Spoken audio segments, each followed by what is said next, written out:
Bonsoir, bonjour, ça dépend de l'heure à laquelle vous êtes en train de nous suivre, madame, messieurs. Bonsoir et bienvenue à tous dans votre rendez-vous de chaque dimanche. Info 7, nous sommes déjà là pour décortiquer l'actualité de la semaine. L'actualité étant veilleuse, nous allons parler du point de presse de la voix de sans voix en ce qui concerne le droit humain, le respect des droits de l'homme. Nous allons également aborder la question relative à la marche de Milapro et du CALCC. Madame, Messieurs, c'est au cours de ce magazine qui retrace l'actualité de la semaine. Nous allons également parler des réponses fournies par le directeur général de la Régie des eaux devant la commission aménagement de l'Assemblée nationale. Telles sont notamment les questions au cœur de votre rendez-vous. Et pour en parler, nous avons le réel plaisir de recevoir pour vous, c'est pour la toute première fois qu'il passe dans votre magazine Info 7. Lui, c'est Ben Akili. Il est qui? Il est journaliste d'investigation. Nous allons nous rendre compte au cours de ces magazines si réellement c'est un journaliste d'investigation. Ben, bonsoir. Bonsoir Noëlla. Comment vous vous portez? Comment se portent vos investigations? Très bien. Et le travail continue, quelles que soient certaines menaces que nous recevons. Menaces? Bien sûr. C'est que vous avez touché au point sensible? Pas au point sensible, parce que ce que nous disons font mal à certaines autorités, parce que je rappelle que nous venons de la province du Lualaba et les enquêtes se focalisent sur la gestion d'une autorité qui a pris la province bientôt une année. Et nous avons pu relever certaines choses qui ne marchent pas dans cette province-là. Et voilà pourquoi... Et là, vous parlez de la gouverneure Aïe, Fifi Masuka? Oui, gouverneur Aïe ou bien gouverneur, vice-gouverneur. C'est bien... Non, mais actuellement, elle fait l'intérim du gouverneur depuis le départ des Mouillés. Non, il n'a jamais été notifié. Mais elle est gouverneur Aïe? Elle est vice-gouverneur. C'est elle qui assure les affaires courantes. Donc vous pensez que c'est abusivement qu'on parle de gouverneur Aïe? Bien sûr, le mot est utilisé d'une manière abusive. Mais pourquoi, malgré l'utilisation de ce mot, la hiérarchie, donc le ministère de l'Intérieur ne réagit pas? C'est-à-dire que c'est pas abusivement?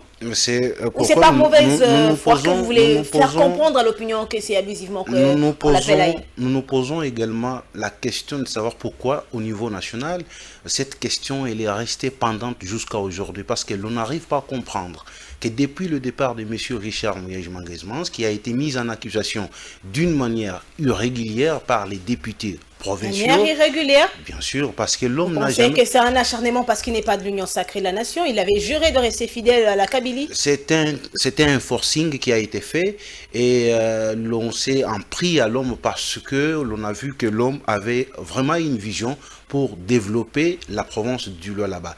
Et ce qui est arrivé, parce que l'on n'a pas pu donner à M. Richard les moyens de se défendre devant les élus au niveau du Lualaba. Mais finalement, vous ne pensez pas que les élus avaient quand même raison dès lors que l'autorité urbaine n'était pas dans la province depuis plusieurs mois? Non, mais pourquoi ne pas lui donner également l'occasion de se justifier, de se défendre devant cet hémicycle au niveau provincial? Mais les mettre en accusation sur base des observations de l'IGF. L'Assemblée ne peut pas se contenter des observations de l'IGF pour mettre en accusation une autorité provinciale. Vous estimez qu'il y a quelqu'un derrière ces coups?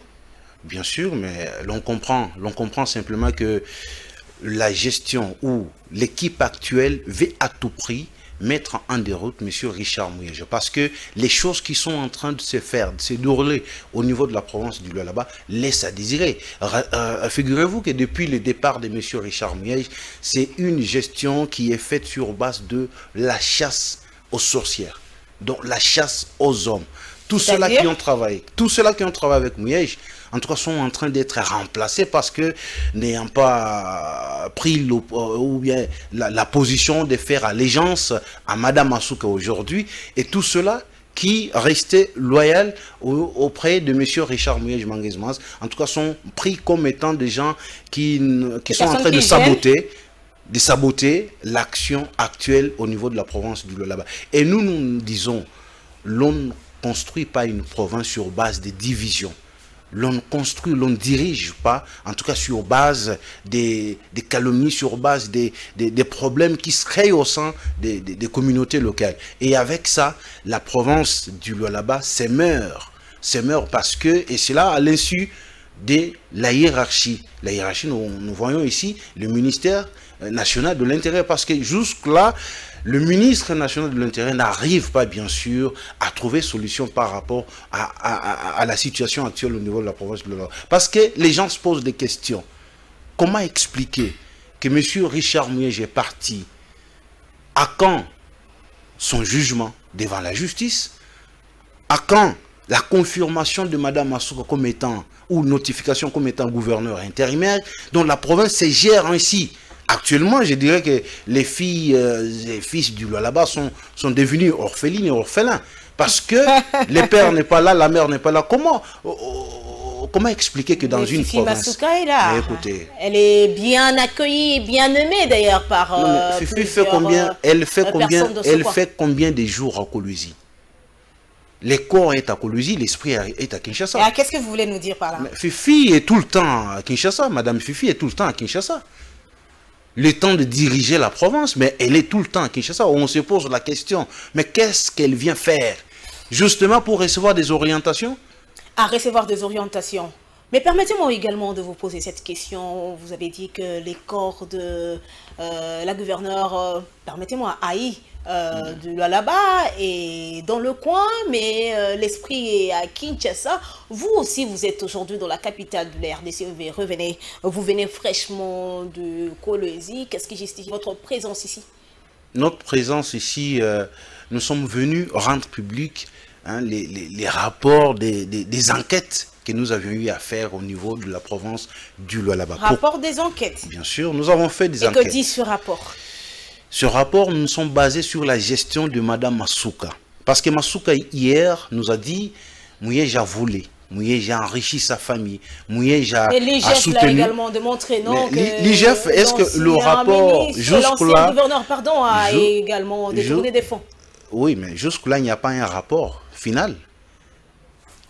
Allez-y avec votre rapport. Tout ce qui circule, ce sont bien sûr des observations que l'IGF a pu relever au niveau de la province du Lualaba. Mais quand Mme Massouka vient, elle qui nous a dit que Muyej c'était un mauvais gestionnaire, Muyej c'était un voleur, Muyej a eu à détourner beaucoup d'argent, mais elle a fait quoi au juste?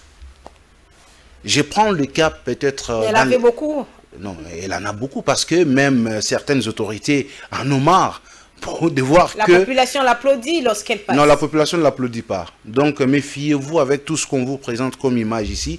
Ça ne représente jamais une population. Avec des histoires montées de toutes pièces, vous pensez que c'est la population lualabaise qu'est-ce qui va également nous derrière... prouver que ce que vous êtes en train de dire est vrai? Mais vous allez voir simplement qu'il y a de l'agitation dans le cas de Mme Massouka. Quelle agitation? Oui, mais vous avez vu dernièrement ici, nous avons fait des déclarations où on révélait des choses dans les secteurs miniers. Madame a frété un avion pour amener des journalistes. On a déplacé des journalistes de tous côtés. Kinshasa vers Kolwezi, Kolwezi vers Kinshasa, pour venir encore raconter de mensonges sur des plateaux de télévision. Et leurs mensonges, en tout cas, ces mensonges-là les ont poussés à pouvoir commettre encore beaucoup d'erreurs. Comment ça commettre beaucoup d'erreurs? Vous allez comprendre alors qu'ils ont amené des faits palpables, non. Ils ont amené des réalités. C'est qui est contraire à ce que vous êtes en train d'affirmer sur ce plateau. Ici, nous avons parlé de 42 000 camions qui ont été, qui sont sortis d'un site minier sans pour autant payer les taxes dues à l'État. Mais quand les amis, les collaborateurs de Madame viennent, ils vous présentent 2 ou 3 bordereaux que non, la coopérative en question était en train de payer légalement les frais ou les taxes dues à l'État, ce qui était faux. Mais il y a eu même l'un des conseillers, bon, que je n'aime pas appeler conseiller parce qu'il ne se retrouve nulle part sur un arrêté provincial. Mais qui a pas... de qui? Non, je ne vais pas citer son nom parce que citer son nom, c'est me rabaisser encore davantage, mais qui vient déclarer des choses impossible sur des plateaux de télévision. Il cite des matières, en tout cas sensibles, des substances qui ne sont pas commerciables dans le monde entier. Il les cite pour mettre, bien sûr, les pays en danger. Parce qu'avec ces histoires-là, même le mandat de Tshisekedi. S'il vous plaît, n'entretenez pas des confusions ou des suspens sur ces plateaux. Vous parlez des matières, il faut quand même appeler le chat par son nom. Parce que les personnes qui sont en train de... Je ne veux vous pas... parlez de quelle matière? Je ne veux pas... Ce sont des circonstances qui ne sont pas vendues dans le monde. Et qu'est-ce que cette personne avait dit? Oui, mais la personne a dit qu'il y a une coopérative, il y a des autorités au niveau de la province qui étaient en train d'exploiter ces substances-là. Et pourtant... Les autorités dans le Lualaba. Oh, bien sûr. Et pourtant, ce sont des choses qui, lorsque vous les citez, donc toutes les nations du monde entier, en tout cas, ont des yeux braqués sur vous. Voilà qu'aujourd'hui, le monsieur est en cavale. Il est recherché par la DGM pour venir s'expliquer et démontrer comment les Lualaba exploitent réellement ces substances qui ne sont pas commercialisées dans le monde. Voilà comment les gens sont tombés plus bas avec le mensonge. Voulant défendre quelque chose de mauvais, l'on commet encore beaucoup d'erreurs. Nous avons parlé de cette histoire des Komibakat. C'est une coopérative qui fait beaucoup, qui se retrouve dans 10 carrières. Les 10 carrières en question qui sont considérées comme étant riches, qui devraient également aider d'autres coopératives, parce que les coopératives au niveau de la Provence, ça arrive à aider bien sûr les populations locales pour qu'elles se retrouvent. Mais si il n'y a que vous qui voulez exploiter 10 carrières, et puis vous les faites d'une manière illégale, lorsqu'on vous attaque, lorsqu'on vous dit ce que vous faites n'est pas bon, vous vous acharnez sur les gens. Avant de vous prendre dites que non, nous le sommes pas premier journalistes. dossier de cette rétrospective de la semaine, je vous pose cette question et répondez-moi en moins d'1 minute.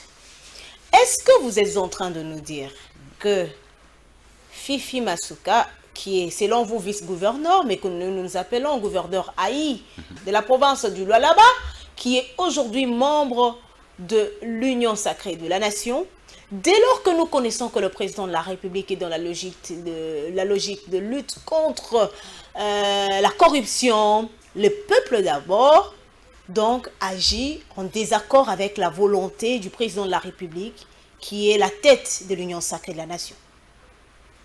Fifi n'a jamais fait ce que le peuple attend d'elle au niveau de la province du Lualaba.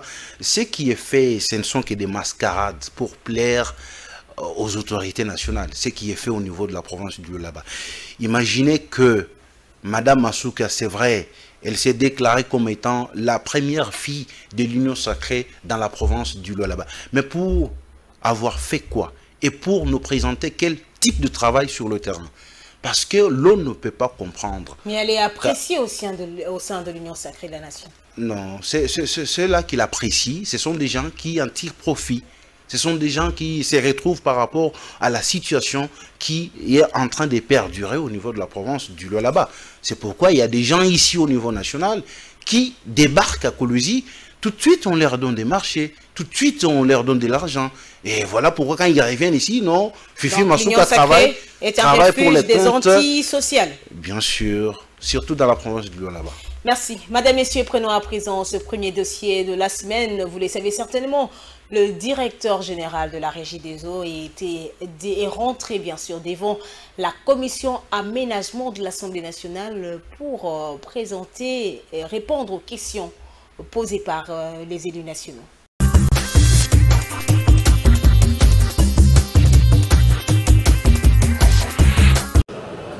Monsieur le DG de la Régie des eaux a répondu à toutes les questions qui lui ont été posées. Au total, 50 questions, ce qui est un exercice formidable et nous lui félicitons pour ça.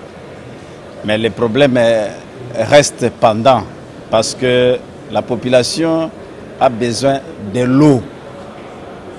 Les discours, on en a entendu, mais la population a besoin de l'eau. Il est vrai qu'il s'est plaint que le gouvernement congolais a beaucoup de dettes. Et ce sont ces dettes-là qui empêchent la Régie des eaux de donner de l'eau à la population. Ce qui n'est pas nécessairement vrai. Parce qu'ils ont aussi des recettes. Ils ont des financements qui viennent des organismes ça et là. Mais ce qu'ils reçoivent apparemment n'atteignent pas l'objectif pour lequel ils reçoivent cet argent. Beaucoup de projets ont été réalisés, mais vous constatez vous-même qu'au niveau de Kinshasa, même là où moi j'habite, il y a des problèmes d'eau. Voilà pourquoi nous avons décidé de renvoyer la question au niveau de la sous-commission pour confronter les éléments qu'il a mis à notre disposition à la réalité des faits. Déjà, dès demain, la sous-commission va envisager la descente au niveau de la régie des eaux pour confronter les chiffres qu'il nous a donnés, la situation des nouvelles unités, la situation des journaliers, la situation des tuyaux placés au niveau des météos. Pourquoi ces tuyaux ne sont pas exploités? Pourquoi les habitants de Kaluka n'ont pas d'eau? Les habitants de Mbinza, aux zones, n'ont pas d'eau? Pourquoi dans beaucoup de 145 territoires, il n'y en a que, je pense, 75 territoires qui ont des centres de régie des eaux et les 70 autres? Donc, il ne nous a pas satisfait. Voilà pourquoi nous avons envoyé le dossier au niveau de la sous-commission qui a 5 jours pour nous faire un rapport. Il a entendu aussi que nous allons demander à l'État congolais de payer les créances de la régie des eaux pour permettre aussi la régie des eaux de très bien fonctionner. C'est une nouvelle vie qui commence pour ces ex-Koulouna transférés au centre pilote de Kanyamakasese. Ces désormais bâtisseurs ont appris plusieurs métiers. Les uns sont devenus maçons, les autres menuisiers, d'autres encore chauffeurs mécaniciens ou agriculteurs.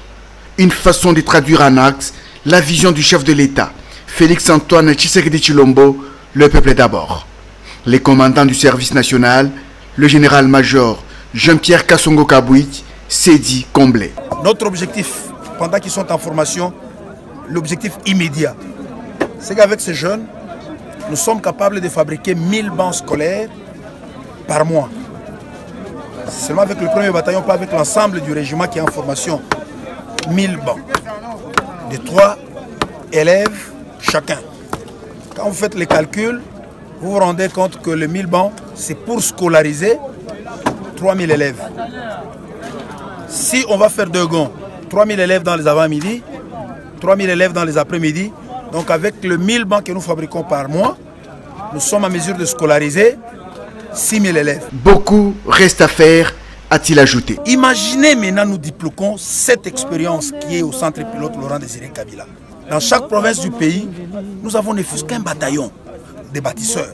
Quand vous faites ça par 10 ans, vous multipliez sur les 10 ans, nous serons en mesure de scolariser plus ou moins 2 à 4 millions d'élèves, juste avec les bâtisseurs. Les plus heureux de tous, ce sont ces bâtisseurs complètement transformés et reconvertis en citoyens capables de contribuer au développement de leur pays. Le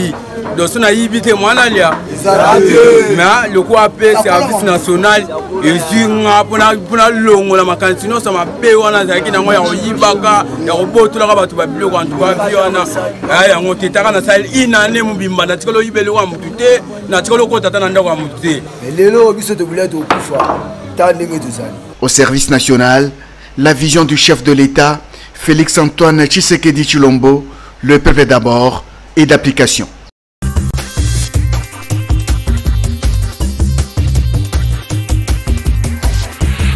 Ben Akili, vous avez suivi la réaction de la commission aménagement du territoire, bien sûr, de l'Assemblée nationale.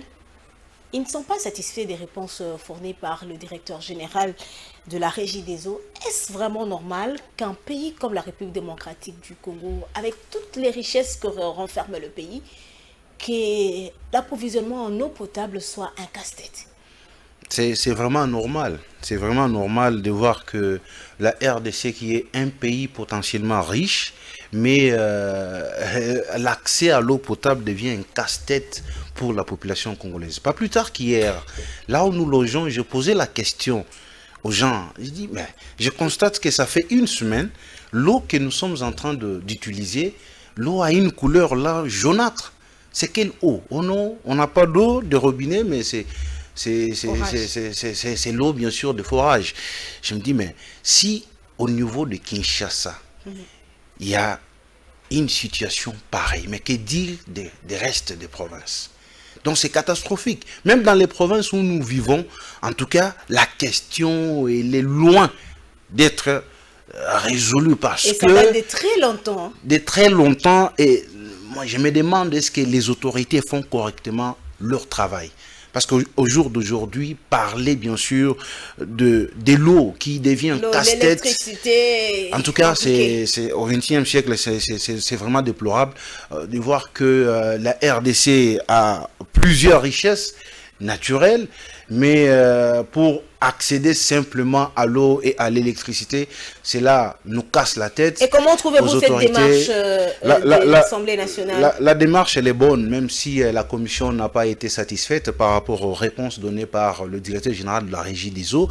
Mais je pense qu'avec toutes les voies qui seront mises en place pour arriver à trouver solution, je pense que les choses vont se remettre bien sûr sur le rail. Mais ça n'a pas été la première fois. Chaque année, ça a été toujours comme ça, mais nous espérons qu'actuellement, les députés et également certaines autorités vont prendre des choses en main pour que l'on arrive à donner des solutions adéquates à la population congolaise tout entière. Parce que si nous restons toujours non, nous avons invité le directeur, il nous a dit ceci, nous pensons que en 5 jours, il peut revenir encore pour nous donner certains éclaircissements, mais il faut aller aux choses concrètes. Il faut que nous puissions avoir du concret sur le terrain. Parce que si nous restons, bien sûr, dans des choses fictives, nous pensons que nous resterons en train de chanter le même chant chaque année et aucune solution n'est trouvée. Et la population risque bien sûr de se retrouver à la croisée des chemins.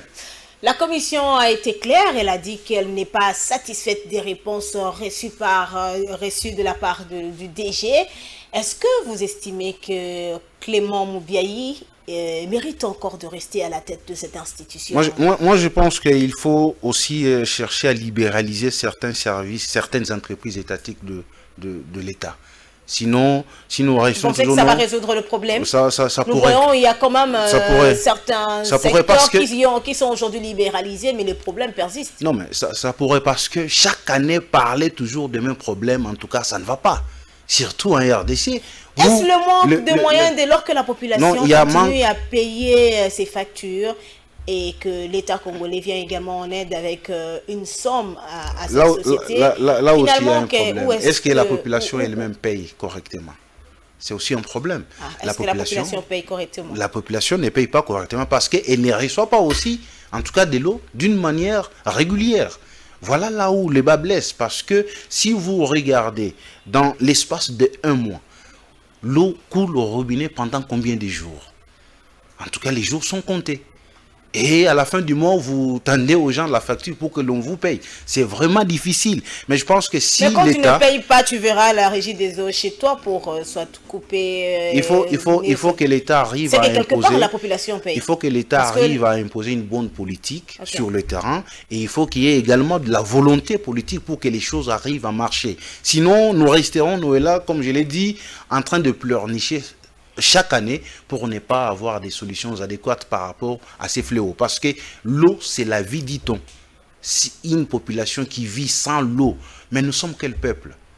Mais après, on va se prévaloir que nous avons un pays qui est riche, nous avons un pays qui est convoité, mais les choses essentielles, nous n'avons pas accès à ça. Ces choses-là sont devenues casse-tête de la population. Non, mais les autorités doivent en tout cas se pencher sur la question pour arriver à trouver solution. Vous avez suivi les Kuluna qui étaient dans la capitale de la RDC, envoyés aujourd'hui à Kanyama-Kasese, sont réinsérés. Aujourd'hui, nous avons vu lors de cette opération, il y a eu des voix qui se sont levées pour dire que c'était une violation des droits de l'homme. Aujourd'hui, ces Kuluna contribuent au développement de la RDC. Est-ce que peut-on aujourd'hui vouloir arrêter encore avec cette opération d'envoyer les Kuluna à Kanyama-Kasese? Votre réaction à ça? Il faut en tout cas que l'opération perdure. Il faut que ça continue parce que les résultats que nous avons récoltés, déjà dans un laps de temps, les résultats sont satisfaisants. Un coup de chapeau au service national parce que c'est Kuluna qui se met de la terreur dans les chefs de la population, d'abord quinoise, même... J'ai parié que ces services peuvent également aussi faire la même mission s'étendre dans des provinces pour ramasser également les... Parce que les Kuluna, ce n'est pas seulement au niveau de Kinshasa, même dans des provinces, dans des grandes villes, il y en a également. Mais au regard de ce qu'ils présentent déjà dans un laps de temps comme résultat, c'est satisfaisant. Et nous disons coup de chapeau, le chef de l'État, en tout cas, il est sur le pas de Laurent Musée Désiré Kabila, et qui avait également cette vision de pouvoir récupérer tout cela qui s'émet de la terreur dans les chefs de la population et les mettre à côté pour qu'ils arrivent à travailler au service national. Donc, nous produire 1000 bancs le mois, mais c'est quelque chose de très... Et là, ça va contribuer à la gratuité de l'enseignement. Bien sûr, mais avec 1000 bancs, vous avez suivi le directeur de ces services qui dit qu'avec 1000 bancs le mois, nous sommes capables de scolariser 6000 élèves par jour. Mais comment ne pas soutenir cette opération? Les gens là qui, à l'époque, étaient en train de dire que c'était une violation des droits de l'homme. Mais ce n'était que des gens qui étaient mal intentionnés, qui pensaient que ces Kuluna sont envoyés à l'intérieur du pays pour s'aimer encore de la terreur. Et voilà qu'aujourd'hui, ce que nous recevons comme résultat, en tout cas, nous ne pouvons que dire merci au président de la République également. Coup de chapeau au service national pour ce travail abattu. Vous avez parlé de la scolarité aujourd'hui. Vous savez que la gratuité de l'enseignement des bases n'est plus en 7e et 8e comme au début. Comment avez-vous trouvé, comment avez-vous accueilli cette nouvelle? Je pense que les processus, il y va un peu petit à petit. C'est vrai que nous sommes assez... C'était une disposition légale de la Constitution, mais il n'y avait pas de la préparation. Mais le président était parti vite en besogne parce que c'était une promesse de campagne? Non, pas vite en besogne, mais il fallait en tout cas avoir une préparation parce que ça existait. Déjà même avant pendant le règne de son prédécesseur, ça existait, cette disposition. Je crois que avec la préparation qui est mise en place et toutes les voies qui sont mises en place, je crois que la disposition sera bel et bien respectée dans les jours à venir et nous allons en tout cas parler d'une gratuité effective sur l'ensemble du pays. S'il y a des choses qui boitent encore, on ne peut pas tout de suite commencer à chercher à diaboliser, mais c'est un processus. Il faut donner le temps au temps pour que l'on arrive quand même à récolter des résultats escomptés. Mais si aujourd'hui nous nous mettons à diaboliser tout, mais quand même, il y a eu de la volonté. C'est vrai, il y a eu de l'impréparation, mais la volonté y est. Nous devons accompagner pour que l'idée puisse être effective sur le terrain. Mais si aujourd'hui l'on pense que non, Tshisekedi était parti vite en besogne pour donner le ton à cette gratuité, je crois que nous cherchons une chose et son contraire. Nous devons donner toute chance au président de la République pour qu'il arrive, lui et tout son gouvernement, qu'il arrive bien sûr à matérialiser cette vision parce que ça faisait partie, bien sûr, de son discours de campagne, mais je crois que ça va aller. Certaines personnes, certains politiques aujourd'hui parlent d'un échec. Êtes-vous d'accord avec eux? Échec de quoi? Échec de la gratuité, dès lors que les parents, au début, qui étaient déjà habitués à payer régulièrement les frais de leurs enfants, d'un coup, on arrête. Et un bon matin, et ils se ressentent encore dans l'obligation de payer $150, $300. Moi, je me pose la question. Laquelle? Aujourd'hui, l'on a pu récupérer plus de 4 millions d'enfants qui sont à l'école primaire. Grâce à la gratuité. Grâce à la gratuité. Mais si nous faisons des statistiques, même la montée en pompe ici des Kuluna, mais nous avons vécu ça. Il y a eu augmentation de Kuluna parce que les enfants n'allaient pas à l'école. Et c'était pendant quelle période? Mais aujourd'hui, Tshisekedi arrive, déjà près de 3 ans, nous avons récupéré 4 millions d'enfants qui partent à l'école. Les conditions, quelles que soient les conditions, bon, on ne peut pas minimiser bien sûr, mais déjà, il y a un pas. Il y a un pas vers l'excellence. Il y a un pas qui est franchi. Et on ne peut pas diaboliser, on ne peut pas dire tout de suite que c'est un échec. Parce que parler de l'échec, c'est également chercher à décourager la volonté qui a été mise en place pour soudoyer cette vision de gratuité. Nous devons au contraire chercher à accompagner la vision au lieu de commencer à diaboliser que c'est un échec. Vous voyez les politiques de l'opposition congolaise mais je crois que le peuple congolais n'est plus... C'est pas une pratique en RDC, ça. Le peuple congolais n'est plus dupe. le peuple congolais n'est plus dupe et tout discours qui se prononce pour ainsi diaboliser certaines actions du gouvernement congolais ou soit du président de la République, je crois que le peuple est témoin et il est capable de juger et d'apporter également certaines lumières par rapport à tous ces discours-là qui sont donnés à la longueur de journée. Aujourd'hui, gratuité de l'enseignement, c'est un pas qui a été déjà franchi et nous devons accompagner la volonté qui a été mise en place et non chercher à diaboliser et parler, crier dans des télévisions que c'est un échec qui est vu au-dessus de tout le monde. Non. Gratuité il y a de la volonté. De l'enseignement des bases, l'ancien ministre Willy Bakonga a été en prison. On vient d'apprendre qu'il a été relâché et après maintenant là, il doit encore rentrer en prison finalement. Qu'est-ce qui se passe? C'est là où je m'interroge si souvent nos autorités n'arrivent pas à donner de l'importance par rapport au travail qu'elles font. Parce que aujourd'hui, l'on nous dit que c'était une erreur qui s'est glissée. Erreur? Oui, bon, c'est ce que j'ai appris. Parce que la ministre de la Justice a écrit au procureur lui demandant que M. Bakonga doit retourner en prison. Parce que la grâce présidentielle ne concerne pas les personnes qui ont détourné... Les voleurs, comme certains les appellent. Non. Ces personnes ne peuvent jamais être concernées par une grâce présidentielle. Jamais. Mais quand nous avons appris que Willy Bakonga a quitté la prison pour son domicile, mais beaucoup de gens se sont posé des questions. Comment ça s'est fait? Et quel a été le processus pour que le monsieur qui a été condamné pour 3 ans de prison, au bout d'une grâce présidentielle. Pas même une année, directement il bénéficie d'une grâce présidentielle, mais c'était inconcevable et incompréhensible parce qu'on ne pouvait pas comprendre que quelqu'un qui a détourné, parce qu'il y a des gens qui sont en prison là, pour avoir détourné 100 000 $. Jusqu'à aujourd'hui, ils sont en train de croupir en prison. Camérien en prison pour avoir oui, mais... détourné entre guillemets. Bon, détourné entre guillemets, mais nous avons vu les jugements qui a été rendu. On a dit qu'il avait détourné. Mais Bakonga, une erreur qui s'est glissée, comme la ministre l'a dit, je crois que nous devons donner, bien sûr, être sérieux dans ce que nous faisons. Peut-on nous donner raison aujourd'hui à ceux qui pensent que la justice congolaise a encore des sérieux problèmes? Des sérieux problèmes, je ne pense pas, mais nous devons seulement harmoniser le travail que nous sommes en train de faire. Parce que avant de prendre certaines décisions, il faut les juger à la loupe pour ne pas tomber dans des erreurs. Voilà qu'aujourd'hui, parce que si Bakonga ne retournait pas en prison, donc les procureurs qui l'auraient libéré seraient bien sûr poursuivis. Ah, le procureur doit être poursuivi. Oui, bien sûr, parce que c'est lui qui aurait glissé cette erreur, qui aurait glissé son nom sur la liste. Et pourtant, le monsieur n'était pas concerné par la grâce présidentielle.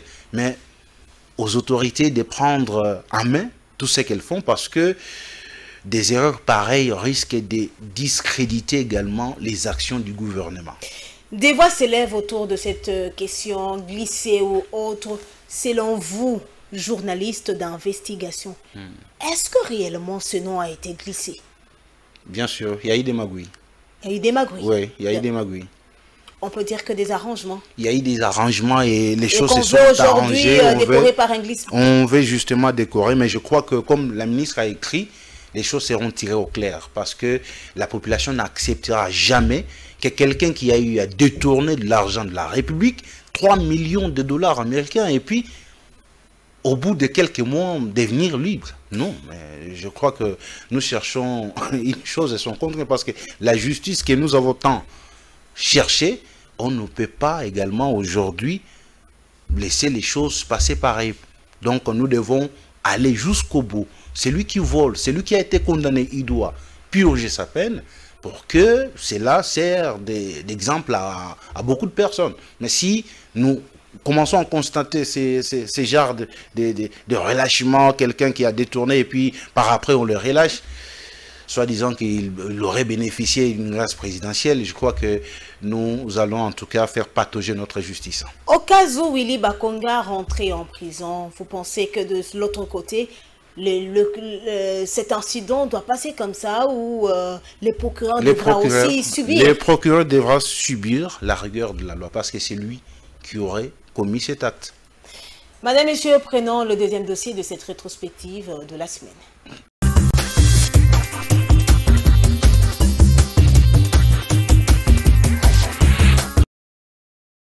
que les nouvelles qui sont sorties, tout au moins dans cette première vague, ne sont pas surprenantes. Sur le dossier de BGFI Bank, par exemple, vous savez qu'il y a, au parquet, il existe un dossier judiciaire ouvert depuis le mois de mai ou le mois d'avril. Parce qu'aujourd'hui, qu'est-ce que l'enquête, qu'est-ce que le journaliste souhaite en mettant ces éléments d'information sur la place publique? Il souhaite que la justice puisse se saisir et faire la lumière. Parce que lorsque la justice intervient, elle n'intervient pas forcément pour dire que tel est coupable. Elle permet d'avoir une vision claire de ce qui s'est passé.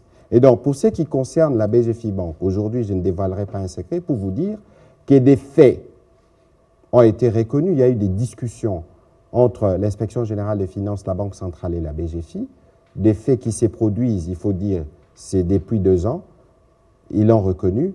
Et il y a un accord. Aujourd'hui, la banque s'est engagée à rembourser la somme de près de 43 millions de dollars qui a été utilisée. Premier point. Il y a un autre volet de l'affaire qui se trouve déjà au parquet général. Le temps de la presse n'est pas le temps de la justice. Ça, c'est ce qui se passe pour ces dossiers-là. Dans un deuxième registre, au-delà du fait qu'il y a déjà ça qui a été fait, la ministre de la Justice a écrit au parquet le 20 novembre dernier, je pourrais mettre à votre disposition la copie de la lettre, où il a donné injonction aux fins d'enquête et des poursuites.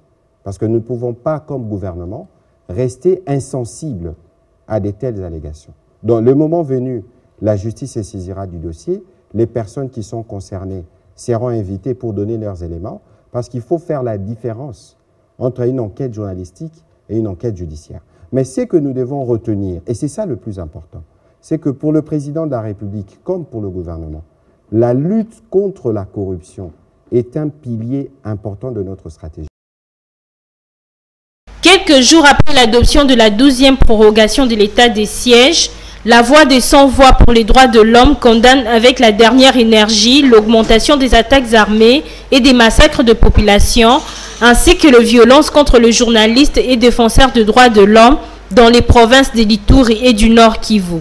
Pour la VSV, tous les Congolais de toutes les tendances doivent se mobiliser pour réfléchir en profondeur sur les vraies pistes de solutions. La VSV pense qu'il est temps que tout le monde se mobilise comme un seul homme en tournant les regards vers les populations de l'Est. Et cela ne peut être possible qu'en mettant de côté des intérêts égoïstes et partisans. Elle réitère cependant son soutien à l'état des sièges et fait quelques recommandations au gouvernement congolais.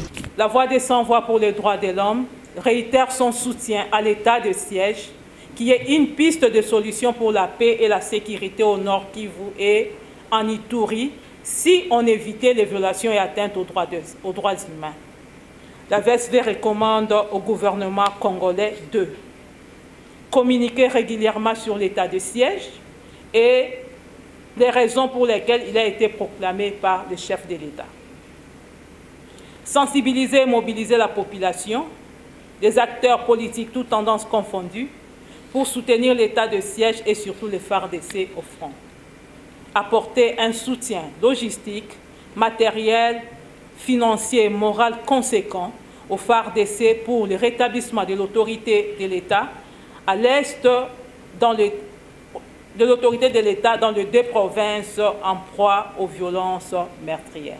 Il s'y est de souligner que la voix de sans-voix reconnaît que l'état des sièges a permis de sécuriser plusieurs tronçons routiers, de récupérer plusieurs villages qui a permis le retour de la population et de neutraliser des dizaines de miliciens, ce malgré les faiblesses constatées en termes de violations et atteintes aux droits humains.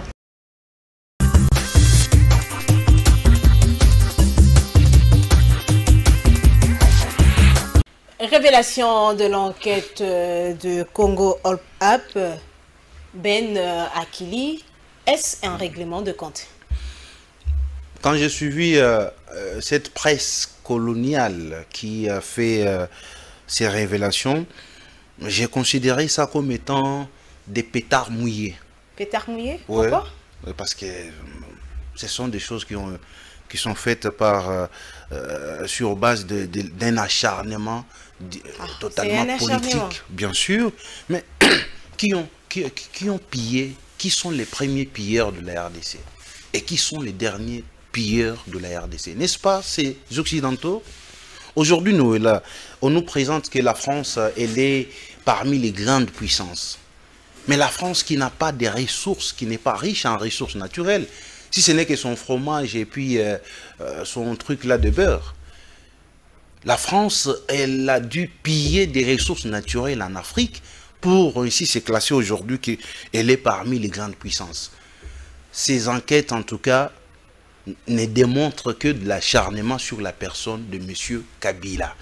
Parce que on ne peut pas comprendre, pendant que M. Kabila était au pouvoir, où était cette presse? Où était-elle? Est-ce que la presse en question peut-elle nous dire comment également la France se classe aujourd'hui parmi les grandes puissances? Comment la France, elle est devenue à stabiliser son économie? Est-ce que cette même presse-là coloniale peut-elle nous le démontrer? Voilà que moi tout de suite, je n'ai pas pu même prêter oreille à tout ce qu'il racontait là. Non, il y a eu 43 millions de dollars qui ont été volatilisés, il y a eu ça. Bon, écoutez, c'est que la presse là nous dit, ça n'a jamais été une parole de l'évangile. Je me rappelle d'une chose. Quand j'étais petit, j'aimais beaucoup suivre France 24 également et RFI. Et je pensais que tout ce que ces radios-là disaient, en tout cas, c'était vraiment une parole de l'évangile à laquelle on devrait dire amen. Mais en grandissant, j'ai compris que les puissances mondiales, quand elles vont, en tout cas, s'attaquer à vous, elles utilisent les mêmes presses. Elles utilisent la France 24, RFI, des radios allemandes, les radios belges, pour vous déstabiliser. Comme certains politiques, surtout ceux du Front commun pour le Congo, croyez-vous qu'il y a une main noire derrière cette histoire, derrière ces révélations? Bon, une main noire, bien sûr, parce que imaginez-vous que la communauté internationale a toujours cherché comment mettre la main sur la personne de Kabila. C'est un élément gênant? Bien sûr, parce que vous savez, avec ce qu'il y a eu... Il n'est plus au pouvoir, il non, mais on veut justement récupérer tous ces biens, comme ils les font beaucoup plus avec certains dirigeants africains. Quand ils quittent les pouvoirs, on gèle leurs biens en Europe, dans des banques. C'est ce qu'on veut faire aussi à Kabila. Et on veut faire croire à l'opinion que Kabila a dû piller son pays. On a parlé de 92 millions de dollars américains. Peut-on dire que même le régime actuel en est pour quelque chose? Non, dire que le régime actuel en est pour quelque chose, en tout cas, je ne vois pas les choses avec cet œil-là, mais je pense que la communauté internationale veut à tout prix saisir certains biens de Joseph Kabila. Et ce qui ne va pas, en tout cas, enchanter la plupart des Congolais, parce que aujourd'hui, nous avons compris que la presse internationale, elle n'a jamais été partiale. Elle n'a jamais été impartiale. Selon vous, Ben, journaliste d'investigation, Tshisekedi, le régime Tshisekedi n'en est pour rien. Alors, comment voyez-vous la démarche? La ministre de la Justice a instruit le parquet de se saisir de ces dossiers. Oui, parce qu'on a dit que l'argent est sorti de la banque, c'est une banque du pays. La ministre devrait quand même, le gouvernement devrait en tout cas s'en saisir du dossier pour que lumière soit faite par rapport à tout ce qu'il y a eu comme révélation. Mais déjà dès le départ, moi j'ai dit ici que ce sont des pétards mouillés de cette presse coloniale qui pensent que jusqu'à aujourd'hui, les esprits des Africains sont bornés. Alors nous avons été déjà, en tout cas à la loupe, et nous sommes éclairés par rapport au travail que cette presse-là est en train de faire. Ce sont des presses qui travaillent au profit de leur pays respectifs, au profit de la communauté internationale. Donc il n'y a pas quelque chose de grand par rapport à cette enquête qui a été faite plutôt, pour que l'on nous dise ici que le régime de Joseph Kabila a dû dilapider les moyens de l'État. Donc, ce sont des rapports à prendre avec beaucoup de pincettes, selon moi, parce que je n'en donne pas, en tout cas, beaucoup de chance. Ce sont des choses qu'il faut, en tout cas, éradiquer, parce que nous sommes Congolais, on ne peut pas être derrière ces Occidentaux pour que eux arrivent à nous... Non, ce n'est pas question de solidarité, mais plutôt nous devons voir les choses. Parce que il y a un président africain qui disait, les jours où vous verrez cette communauté internationale en train de m'apprécier, il disait à son peuple, sachez que donc je ne suis plus bon pour vous. Parce que si la communauté internationale vous apprécie, c'est-à-dire vous travaillez à son service. Quand la communauté internationale ne vous apprécie pas, donc vous êtes du côté de votre peuple. Aujourd'hui, la communauté internationale apprécie Félix Antoine Tshisekedi, président de la RDC. Donc, Félix n'est pas du côté du peuple. Félix est du côté du peuple, il a été élu. Félix est du côté du peuple. Non, j'ai dit ça, c'est par rapport... Je m'excuse. Vous voyez le code minier qui a été révisé. La communauté internationale n'a jamais été pour. Avec ce Parce que ça donnait plus d'avantages à la RDC. Oui, avec ce que Kabila avait fait. Et Kabila a tourné les dos à cette communauté, internationale avec l'Europe. Et puis, il est allé se rallier avec les Asiatiques, notamment les Chinois et puis les restes.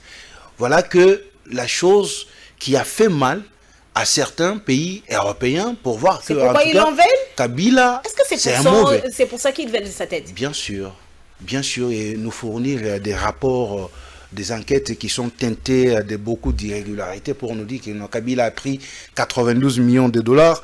Donc ça n'engage que moi. Je dis bien, ces rapports, en tout cas, n'a pas de crédibilité. Au regard de tout ce que nous avons entendu, au regard de tout ce que nous avons vu dans ce pays. Parce que cette presse ici, non, elle en a pour beaucoup dans ce pays. Et si réellement l'information, parce que nous sommes en train de vouloir encore certifier cette information, si réellement la banque qui est citée, BGFI Banque qui a été citée, aurait, je dis aurait, je ne confirme pas, aurait restitué une partie d'argent qu'elle a reconnue. Donc, c'est-à-dire que quelque part, on peut accorder une crédibilité à ce rapport. Nous attendons les résolutions de ce que le gouvernement a entamé comme démarche. Faire confiance seulement au gouvernement. Au gouvernement congolais, oui. Nous faisons confiance au gouvernement congolais pour que lumière soit faite. Mais quant au rapport, quant aux enquêtes de cette presse, en tout cas, je reste convaincu que c'est de l'acharnement pur et simple. L'on veut en finir avec la personne de Kabila. L'on veut saisir ses biens. L'on veut en tout cas les mettre à nu et dire que voilà la personne qui a dû piller la République démocratique du Congo pendant 18 ans. C'est ce que la presse internationale veut nous faire croire. Et pourtant, les peuples n'est plus dupes. Rendons-nous dans la partie est de la République démocratique du Congo, précisément dans les provinces du Nord Kivu et de l'Ituri, les provinces sous état de siège décrétées par le président de la République pour restaurer la paix dans ce coin de la RDC. La VSV dénonce des violations de droits de l'homme en cette période d'état de siège. Elle n'a pas du tout dénoncé, elle a aussi encouragé. Voilà, elle a quand même salué les résolutions, les résultats. Les résultats sur le terrain, parce qu'elle a reconnu que aujourd'hui, sur plusieurs routes qui étaient vraiment devenues bastions de l'insécurité, en tout cas, avec l'avènement de l'état de siège, nous vivons maintenant de la sécurité parce que les populations arrivent quand même à se déplacer facilement. Déclarer également qu'il y a multiplicité des violations des droits de l'homme, c'est vrai. C'est une situation générale, mais je crois que nous devons toujours accorder le temps aux autorités de pouvoir améliorer tous les systèmes qui ont été mis en place pour que aujourd'hui la population peut quand même dormir et se réveiller. Bien sûr. Mais les problèmes de violation des droits de l'homme, ce n'est pas seulement la RDC, c'est partout dans le monde.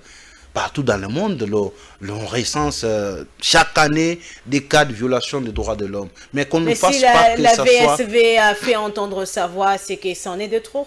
Non, pas de trop, parce que j'ai même suivi la dame. Pas de trop, mais on interpelle justement les autorités à recadrer les tirs. À recadrer, à réajuster les tirs et à revoir les mécanismes qu'ils ont mis en place pour que l'état de siège soit en tout cas solide sur le terrain, pour que l'on n'enregistre pas beaucoup encore des cas de violation des droits de l'homme. Mais je pense qu'avec l'avènement de cet état de siège, les choses se sont quand même normalisées du côté est de la République, parce que là où les gens ne vivaient plus en paix, là où il y avait que des crépitements de balles, mais aujourd'hui quand même nous avons certains témoignages que les gens vivent en paix, les gens circulent librement, les gens font quand même leurs transactions commerciales. Doit-on continuer avec la prorogation de cet état de siège? Oui, tant que... Malgré que certains élus du coin ne sont plus d'accord avec cette prorogation. Non, mais c'est là où les bas blessent, parce que comment expliquer que vous êtes élu d'un coin où il y avait de l'insécurité, mais l'on impose, l'on décrète un état de siège.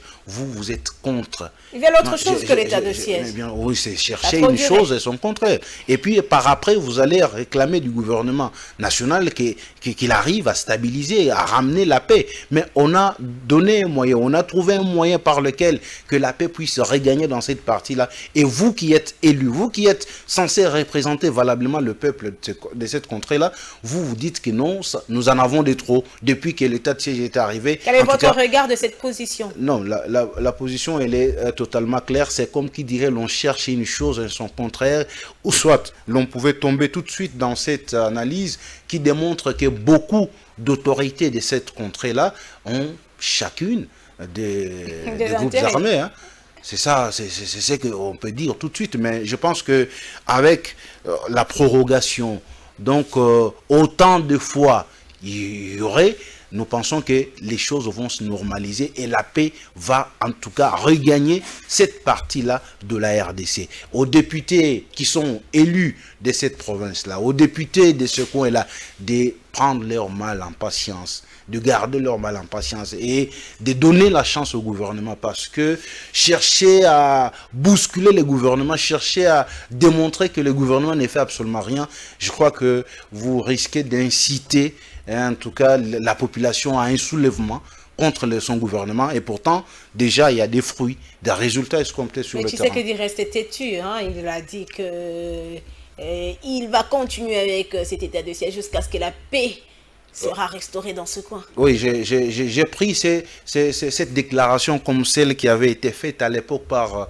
Mobutu, qui disait même s'il faut faire un pacte, signer un pacte avec le diable pour que la paix regagne au niveau du pays, nous les ferons. Et je crois que Tshisekedi a aussi raison, jusqu'à ce que la paix regagne l'Est de la RDC. Et c'est à ce moment-là que l'état de siège sera levé. Donc nous devons lui accorder...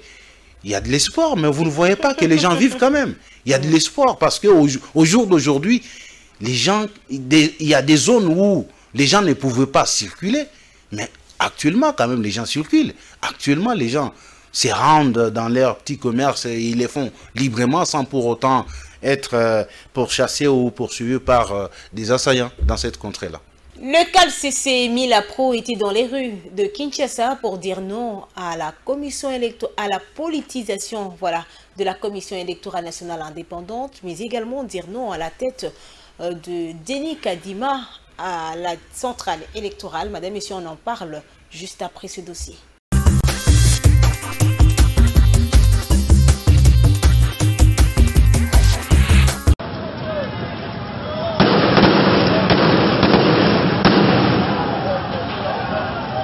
C'est par de coups de gaz lacrymogènes que ces manifestants ont été dispersés par les agents de l'ordre.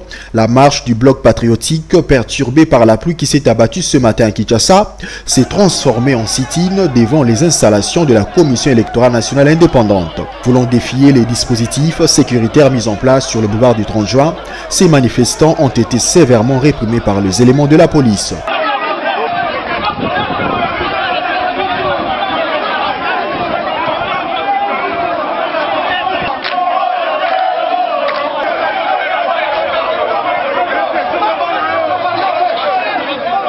Comme on peut bien l'apercevoir sur ces images, ici Serge Ouello, cadre de la Mouka, refuse de céder aux instructions policières.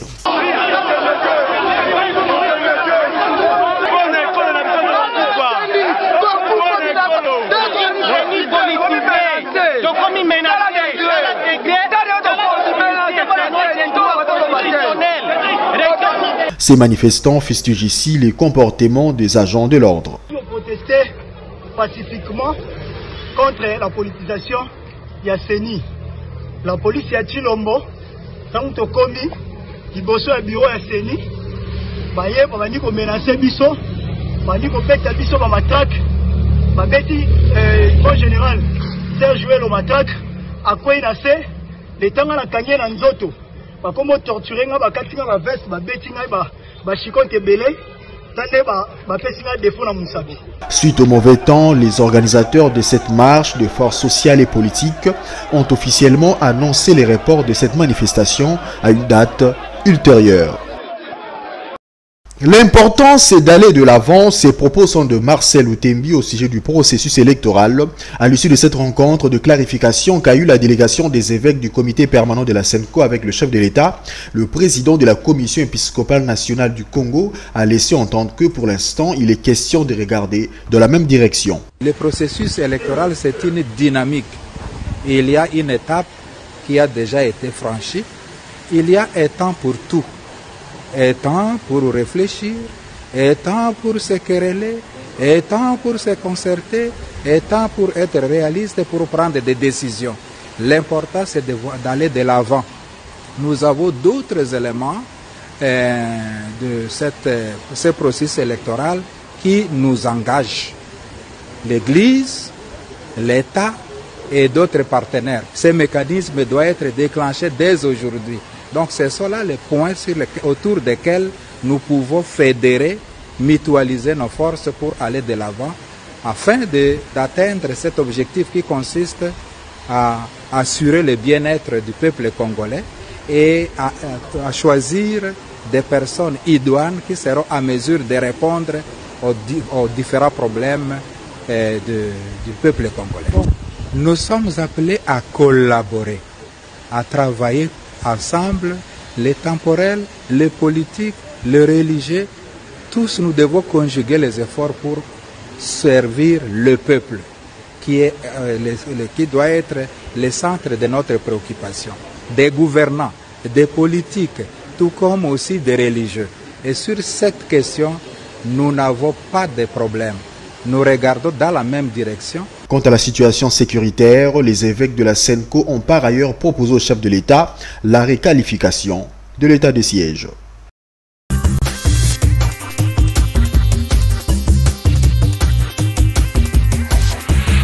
Milapro et CALCC, les blocs patriotiques étaient dans les rues de Kinshasa ce samedi. Mesdames la pluie s'est invitée aux affaires.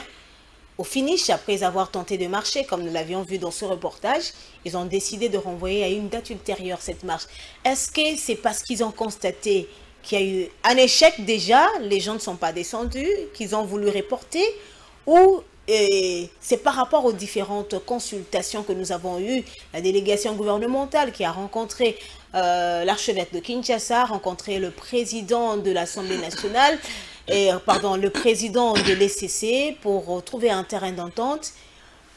Vous êtes journaliste d'investigation.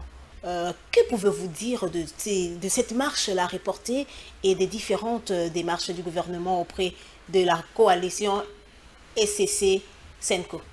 En tout cas, je suis l'homme le plus heureux. Pourquoi? Parce que je l'avais prédit bien avant que cette histoire... Non, je suis clairvoyant. Ah, ok. Et puis je suis chrétien, je crois quand même à la parole pure de ce temps de la fin. Donc, je disais à des amis que cette histoire de bloc patriotique n'a pas d'avenir. Et vous allez remarquer que à chaque fois qu'il y a marche, la pluie... Dame la pluie s'invite aux affaires.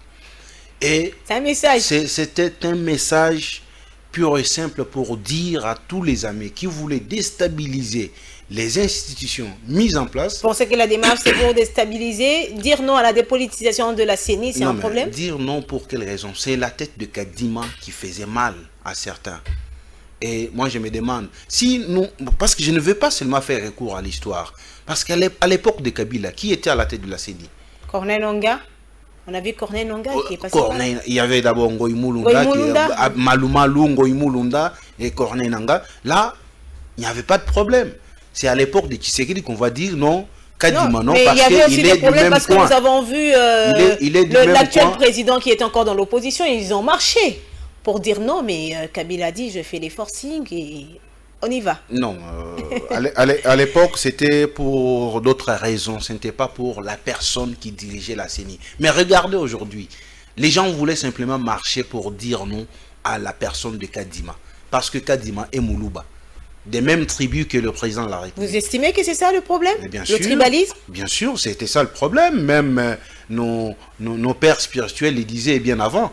Nous, la personne qui fait mal ici, on ne veut pas. Oui, la personne qui fait mal, c'est Kadima, mais c'est pas parce qu'il est Moulouba quand même. Non, mais c'était dit ici.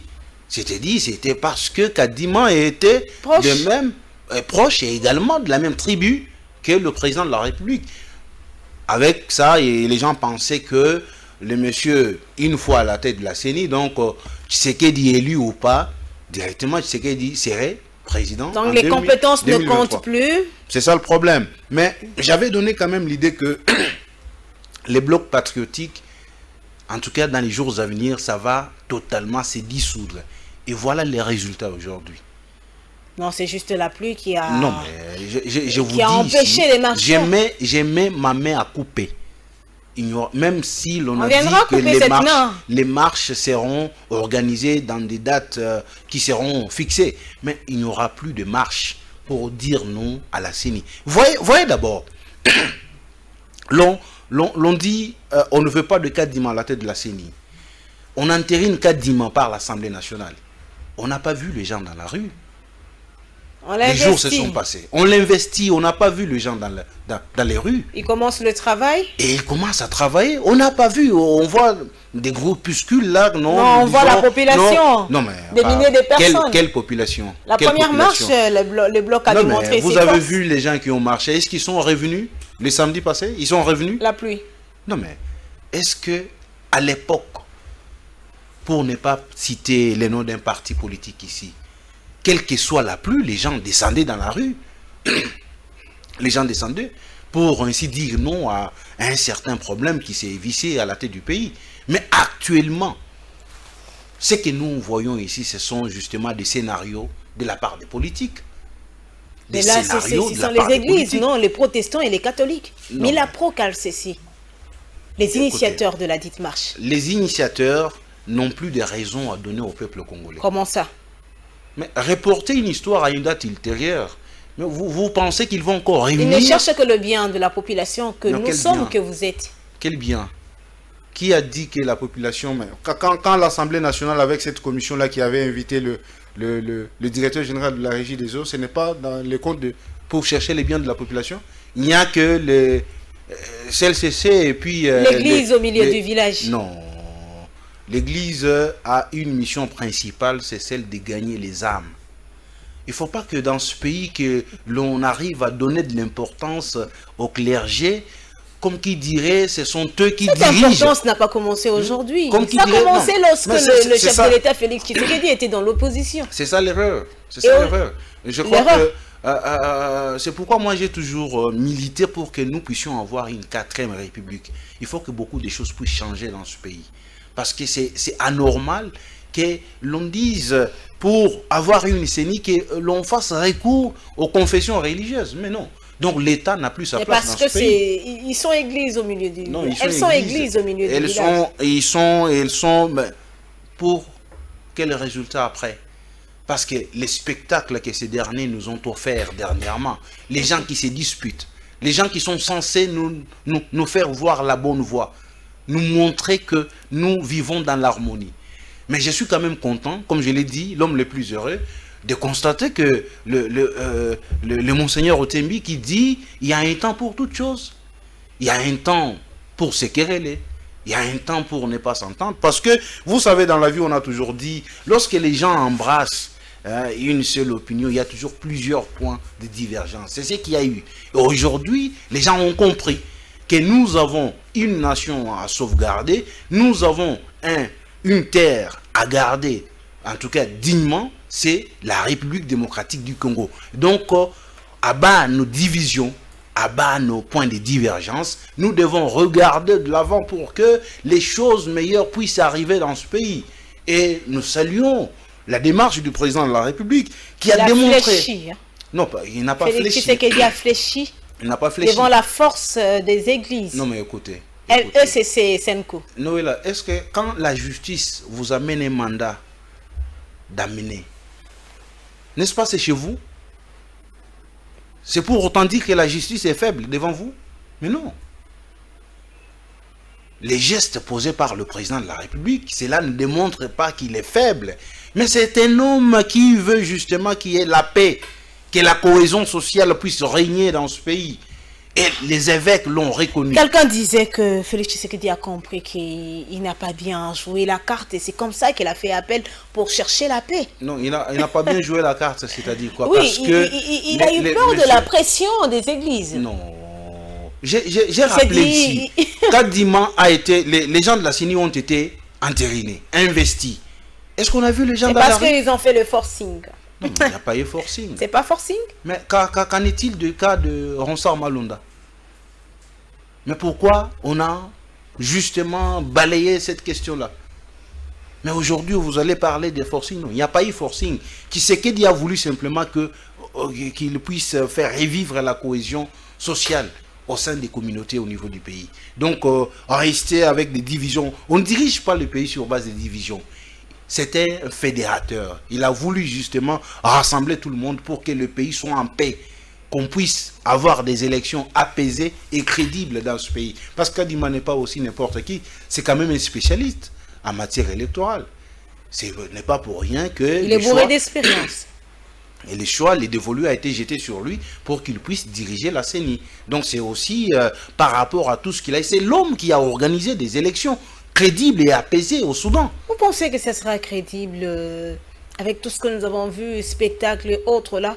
Vous pensez que Kadima va nous donner des élections? Ben, tout ça, tout ce qu'on a dénoncé, bon, la page est déjà tournée parce qu'aujourd'hui, les CC, la SENCO regardent dans la même direction que le gouvernement. Après toutes ces entretiens et échanges, Kadima va donner des élections, des résultats, mais des urnes, des vrais résultats. Au cas où, en 2023, Tshisekedi ne serait pas élu président de la République. Que diront les gens? Là, les gens vont applaudir. Parce que on ne veut, là, ça sera crédible. On ne veut plus tomber dans cette pensée d'un président africain qui disait toujours on ne peut pas organiser des élections pour les perdre. Mais est-ce que vous voyez vraiment... Actuellement, il y a des présidents qui organisent des élections et ils les perdent. Le président laisser le pouvoir comme ça, 2 ans, il a besoin de son 2e mandat. Oui, il a besoin de son 2e mandat pour arriver à concrétiser sa vision parce que lui-même... Donc il fera tout pour rester là. Un homme normal ne peut pas faire plus de 2 mandats à la tête du pays. Donc accordons-lui encore la chance pour voir que avec le 2e mandat, donc le monsieur ferait mieux par rapport à sa vision qu'il avait pour le pays. Parce que là, il a déjà posé les jalons. Et nous pensons qu'avec le 2e mandat, l'homme ferait encore beaucoup plus mieux pour laisser le pays, bien sûr. Donc Kadima ne viendra que concrétiser ça. Kadima, c'est un président d'une institution d'appui à la démocratie. Il ne peut que faire son travail. Si Tshisekedi passait en 2023, tant mieux. S'il ne passerait pas, en tout cas, il y a un politique du pouvoir qui disait la Commission électorale nationale indépendante, dès lors que nous aurons les politiques au sein du bureau, c'est-à-dire qu'elle ne sera jamais indépendante. Bon, ça aussi, c'est une question qu'il faut évoquer. Donc, c'est déjà daté pour l'actuel président. Non, ce n'est pas teinté, mais je pense que les choses vont toujours se normaliser. La Commission électorale nationale indépendante, elle a existé avant Tshisekedi.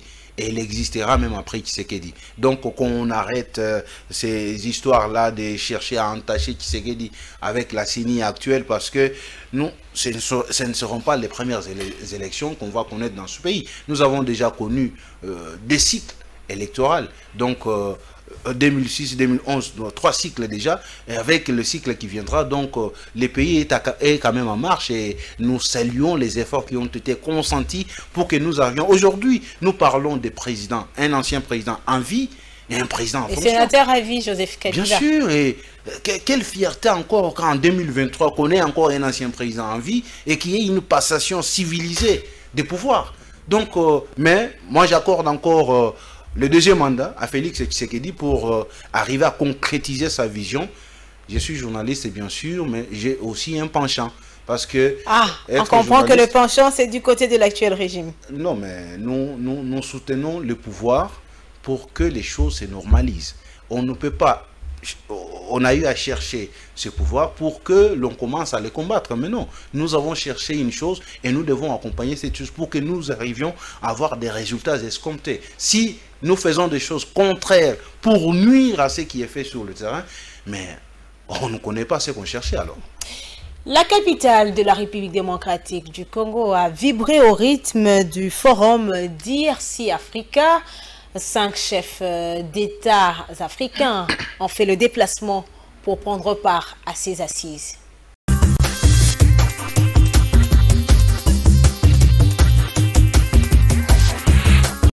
Ce forum se tient sous le thème « Développer une chaîne de valeur régionale autour de l'industrie des batteries électriques, d'un marché des véhicules électriques et des énergies propres ». Pour le ministre de l'Industrie, Julien Paluku, ces assises visent à changer le paradigme de gestion des ressources naturelles afin d'impacter la vie des Congolais.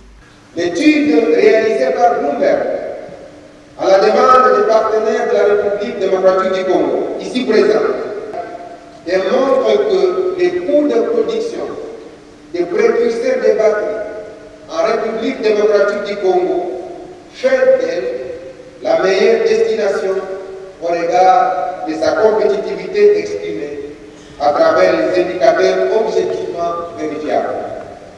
Le chef de l'État Félix-Antoine Tshisekedi est d'avis que ceci est une opportunité pour industrialiser l'économie congolaise.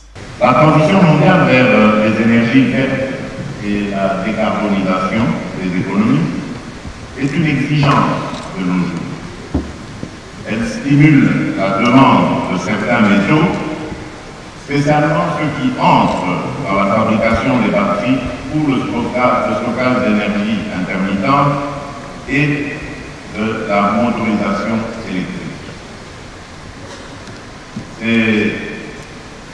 Ces assises nous donnent l'occasion de capitaliser les opportunités d'investissement et aussi de réfléchir sur le développement d'une chaîne de valeur régionale pour l'industrie des batteries dans un contexte d'intégration régionale, d'industrialisation de l'Afrique et de transition énergétique. Le gouvernement congolais a ainsi signé l'engagement avec les partenaires techniques et financiers pour développer une industrie des minéraux en RDC. L'acte d'engagement a été signé par la Commission économique des Nations Unies pour l'Afrique, la Banque africaine de développement, la Banque arabe pour le développement de l'Afrique, ainsi que d'autres institutions financières africaines. Gabriel Chabani était bel et bien dans la salle lorsque le gouvernement congolais signait l'engagement pour développer une chaîne de valeur régionale pour un marché des voitures électriques. Alors qu'il fut le premier à importer des voitures électriques en Afrique subsaharienne, il s'est dit heureux. Je suis l'homme le plus heureux parce que beaucoup de Congolais ne se rendent pas compte de quoi il s'agit. Vous savez, moi, à part la compagnie Congo Electric Motors, il y a plus de 15 ans, j'avais créé la compagnie Congo Énergie, qui fut la première société en RDC, n'est-ce pas, qui installait les panneaux solaires partout. Donc la première compagnie dans le domaine de l'énergie solaire. Et il y a 7 ans, nous avons créé la compagnie Congo Electric Motors, qui fut la première compagnie en Afrique subsaharienne à importer les voitures électriques. J'avais importé 5 voitures électriques. Je crois que vous avez vu tout ça ici, mais malheureusement, à l'époque, le gouvernement ne comprenait pas, ne soutenait pas. Bon, il faut dire la vérité, j'étais un peu dessus. Je suis allé m'installer en Angola, parce que j'ai vu qu'ici, on ne comprenait pas.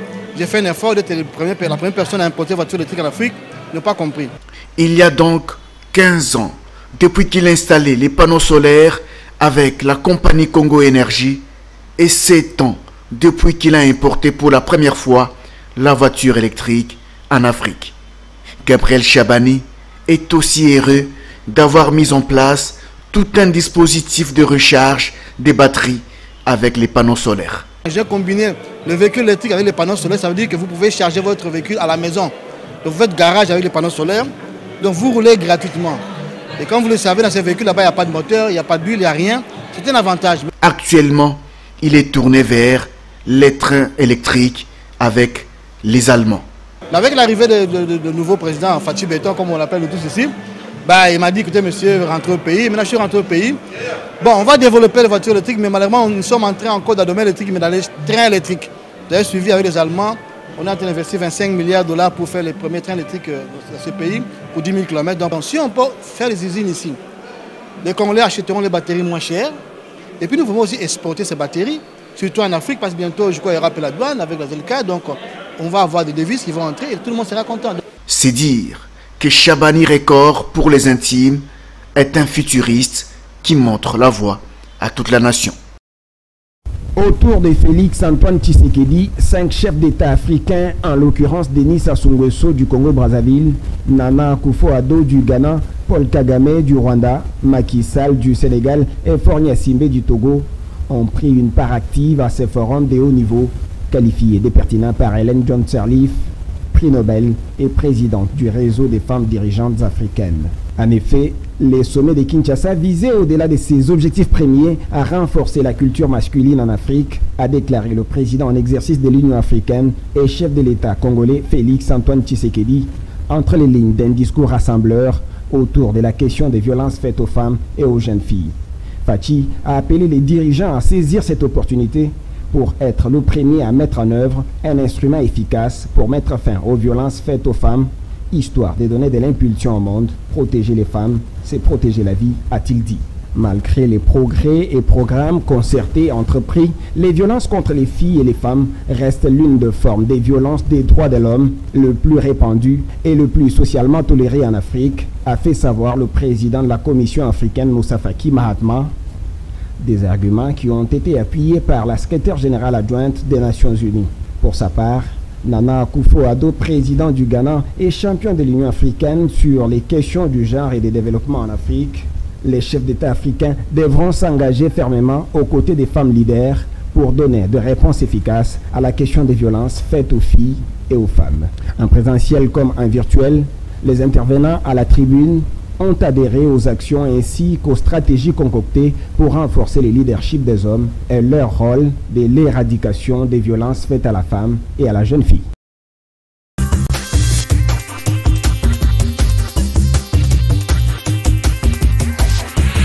Ben Akili, quelle a été l'opportunité de ce forum Africa, DRC Africa 2021?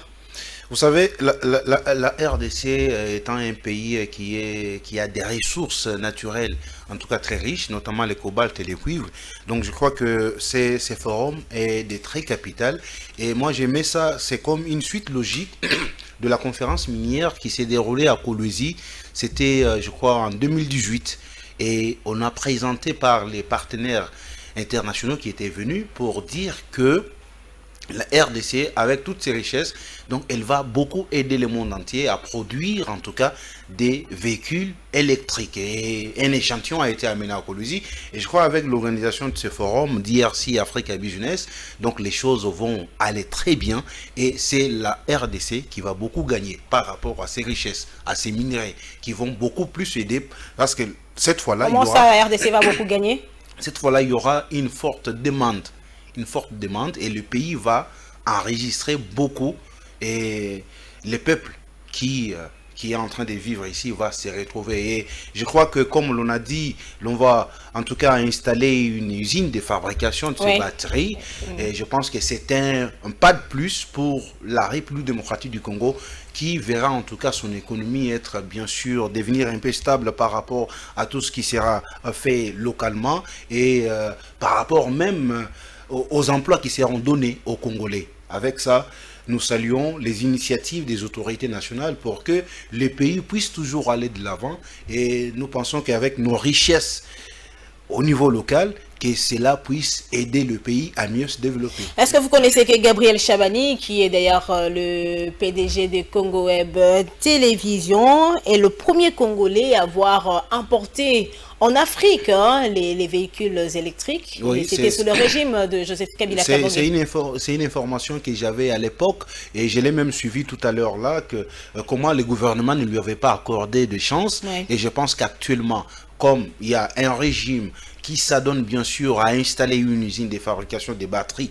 électriques pour ces voitures, avec déjà lui qui avait des avancées significatives par rapport dans ces domaines, je pense qu'il va bien sûr contribuer également à l'avancement ou à l'installation de cette usine pour que les Congolais arrivent bien sûr à trouver gain de cause par rapport à ce Si l'ancien régime avait accordé plus d'intérêt à ce qu'il proposait, ça allait aussi permettre au pays de lutter contre le réchauffement climatique. Bien sûr, ça allait vraiment aider le pays à lutter contre ces réchauffements climatiques. Parce que je l'ai dit, en 2018, il y a une conférence minière qui a été organisée. Et je crois que les hommes comme Chabani Record qui contribuent tant soit peu au développement du pays, je crois que ces hommes méritent également les soutiens du gouvernement congolais. Nous espérons qu'avec le régime Tshisekedi, il sera soutenu. Il pourra être soutenu pour que tout ce qu'il a comme projet puisse aller de l'avant. Nous avons suivi le forum sur la masculinité, mais il y a l'ONG, une ONG qui est active dans l'espace Kassai. Il s'agit de la Société congolaise pour l'état des droits qui a haussé le ton pour dire que cette structure, elle s'attendait à ce que lors de ce forum sur la masculinité positive, les chefs d'État présents devraient donc demander pardon aux victimes de violences sexuelles en RDC. Non, mais ou en Afrique encore. Je pense que ce que les chefs d'État ont dit, c'était déjà des trop. Ils devaient donc présenter des excuses, publiques ou pas, je pense que aux victimes de violences sexuelles. Ou bien on ne sait pas ce qu'on veut. Elle a tort? Oui, mais c'est d'abord, déjà, organiser un tel forum, ça dit déjà trop. C'est que l'on donne de l'importance à la femme congolaise et également africaine. Donc, ça ne servait à rien qu'un chef d'État passe encore du haut de la tribune pour dire « nous présentons nos excuses aux femmes victimes de violences sexuelles ». Mais non, déjà l'organisation elle-même présente tout et démontre tout. Donc ça ne servait absolument à rien que l'on reprenne ça. On reconnaît ce que subit la femme et on veut encore la valoriser. Bien sûr, c'était déjà une valorisation. Donc c'est un message qui a été codé que l'ONG n'a pas saisi. Le message a été déjà lancé et l'ONG devrait faire l'effort de comprendre les pourquoi de l'organisation de ce forum pour ne pas tomber dans les choses plus bas, pour que l'on dise non, les chefs d'État n'ont pas demandé pardon. Non, les chefs d'État, déjà en organisant ces forums, c'était de valoriser déjà la femme et également donner beaucoup plus de l'importance à l'homme féminin, pour que les choses que l'on pouvait décrire hier, ce qui se faisait par rapport à des violences sexuelles faites aux femmes, que ces violences-là ne soient plus répétées. Parce que vous avez suivi même la présidente libérienne, l'ancienne présidente libérienne, qui est bien sûr considérée comme étant la championne dans ces matières-là. Elle a dit, avec l'organisation de ces forums, nous espérons que les choses seront mises à découvert et que les femmes seront toujours et beaucoup plus valorisé par rapport à nos pays Forum panafricain à Luanda, le président de la République Félix Tshisekedi séjourne dans ce coin de l'Afrique. Du haut de la tribune, Félix Tshisekedi, président en exercice de l'Union africaine, a insisté sur la culture de la paix entre les peuples africains. Encore Félix Tshisekedi en dehors de son pays. Oui, mais c'est quand même le président en exercice de l'Union africaine.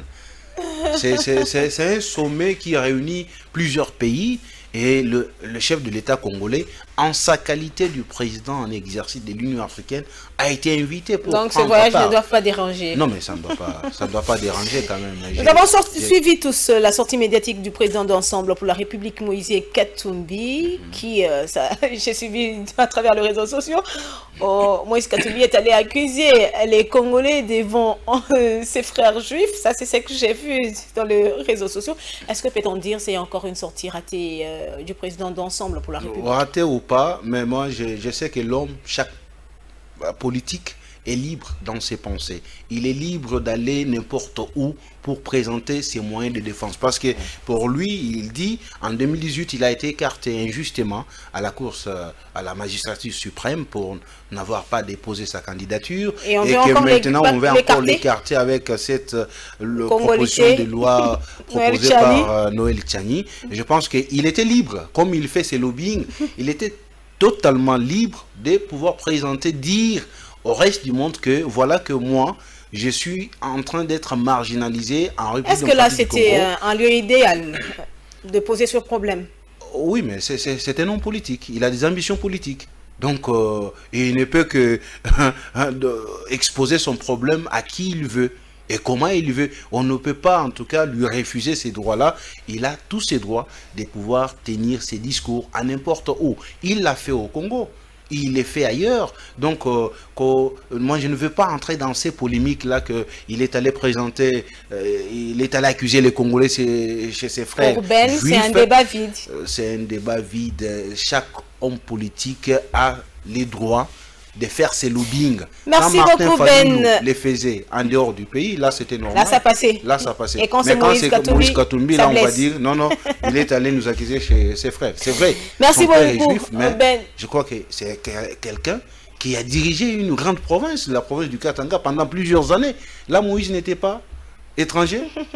Voilà comment nous oublions vite l'histoire dans ce pays. C'est un faux débat. Un faux débat. Merci beaucoup Ben Akili. Est-ce que vous avez eu cette nouvelle? Parce que nous sommes pratiquement à la fin de notre rendez-vous de ce dimanche. 16 camions arrêtés à Kolwezi. Vous avez l'information? Fausse alerte. Fausse alerte, c'est une bourde. Il faut... Voilà pourquoi nous disons que la province du Lualaba mérite mieux. Il ne faut pas que... Une fausse alerte? Bien sûr, parce que quand est-ce que l'on parle de l'interception ou l'arrestation des camions frauduleux qui voulaient sortir d'une manière frauduleuse? Et quand est-ce qu'on parle de ça?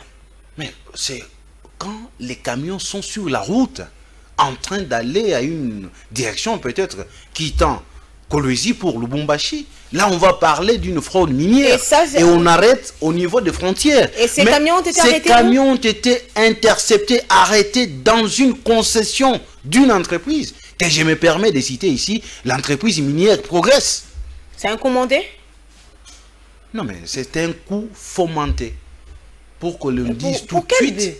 Mais c'est justement parce que l'on veut nuire à certaines personnes au niveau de la province du Lualaba. Voilà pourquoi nous disons que les systèmes actuels n'aident pas Madame Masuka. Parce qu'elle ne fait que commettre des erreurs. Et ce sont des erreurs qui vont bien sûr la rattraper plus tard. Parce que trop c'est trop. Comment, moi j'ai une entreprise, j'ai une société dans laquelle j'ai des camions. Je produis et puis une entreprise qui exploite d'une manière industrielle des minerais. Mais vous venez dans la concession, vous dites que nous sommes venus arrêter parce que ce sont des camions frauduleux. Non mais, depuis quand c'est sorti? Parce que les camions étaient en train d'attendre pour que l'on puisse aller payer les papiers, pour que les camions puissent sortir. Mais voilà comment l'on trompe les gens. Et tout de suite, il y a la population qui n'arrive pas aussi à comprendre, elle acclame. C'est pourquoi j'ai toujours dit, tant que la population continue à acclamer son bourreau, donc on est loin d'avoir une vérité par rapport à ce que nous cherchons. Donc le gouvernement des Warriors devra donc ouvrir l'œil alors le bon sur la situation de cette province. Bien sûr. Il y a beaucoup de choses qui se passent. Aujourd'hui, la province du Lualaba, je la considère comme étant une femme qui a été violée par les assaillants. Allez, c'est qui nécessitait vraiment l'intervention de Dr Mukwege. La province, elle est saignée à un niveau où vous ne pouvez pas vous imaginer. Vous regrettez le départ de Mouyej? Je regrette amèrement. Je le regrette parce que nous avions eu à donner de la chance à Madame Masuka pour nous avoir dit que Mouyej a volé. Mais ce qu'elle fait, Noëlla, rassurez-vous que c'est pire. Et je ne cesserai de le dire, c'est 1000 fois pire qu'avant. Dans un laps de temps, c'est que nous sommes en train de vivre à Kolwezi. Est-ce que vous êtes très sûr de ce que vous racontez? Et si elle allait en justice contre vous? Non, mais je ne viens pas ici. Moi, je ne suis pas bavardeur de la rue. Contrairement aux gens à qui l'on donne des choses, aller raconter ça sur les plateaux de télévision. Nous avons fait un travail dans cette province-là. Nous avons des documents. Nous avons certains rapports. Et quand nous mettons ça à nu, voilà ce qui fait mal. Voilà ce qui fâche. Ben Akili, qui est derrière vous? Personne. Nous faisons notre travail avec toute impartialité. Et donc ce qui est mal, nous sommes capables de les dénoncer. Donc on n'est pas là pour faire allégeance à qui que ce soit. On n'est pas là également pour faire de l'apologie des individus. Mais plutôt, nous faisons un travail qui va dans l'intérêt de la population. Je veux vous révéler une chose. Allez-y. Vous savez, les gens ont cru que quand nous avions parlé du secteur minier, on nous a tout de suite collé au ministre provincial des Mines qui nous aurait soudoyé. Et pourtant, c'était faux. C'est pas vrai. C'est un monsieur avec qui, moi, personnellement, j'ai eu des problèmes pour avoir démontré certaines choses qui ne marchaient pas dans son secteur. Okay. Mais aujourd'hui, quand nous parlons d'autres secteurs, mais pourquoi ces mêmes personnes-là n'arrivent pas à nous dire le contraire. Nous voulons que les gens nous rencontrent sur base de faits et non sur base de mensonges. Et non revenir sur nos vies. Dans les secteurs de santé, au niveau de la province de Lualaba, avec Richard Mouyej, il avait mis une politique en place. C'est pourquoi ces messieurs-là, il les disait toujours, nous devons avoir une génération de bâtisseurs. Voilà pourquoi la province le manque. La province manque ces genres d'hommes. Le monsieur fait venir des médecins indiens au niveau de la province de Lualaba. Parce qu'il avait constaté que beaucoup de Lualabais se rendaient en Inde pour se faire soigner. Et c'était un manque à gagner pour la province du Lualaba. Il fait venir des médecins spécialistes au niveau de la province qui ont formé des médecins congolais. Il y a un hôpital qu'on appelle... Ça, c'est Mouyej qui a fait. Il y a un hôpital qu'on appelle hôpital général de Mwangeji. Donc là-bas, il n'y a pas que des médecins indiens, il y a aussi des médecins congolais. Et les médecins indiens étaient permanents. Mais depuis que Mouyej est parti, ces médecins-là ne sont plus payés. Les Indiens sont en train de résilier les contrats. Ils sont en train de partir. Il n'y a pas de continuité de la chose publique. Il n'y en a pas. La simple raison que non, vous avez travaillé avec Mouyej. Mais la population s'est fait soigner encore comment? Allez-y maintenant dans cette... Moi, j'ai eu à perdre deux de mes amis. On les amène là-bas parce qu'il n'y avait pas de médecin qui faisait la permanence. Et les gens sont morts comme ça. Et vous pensez que nous devons soudoyer ce genre de choses?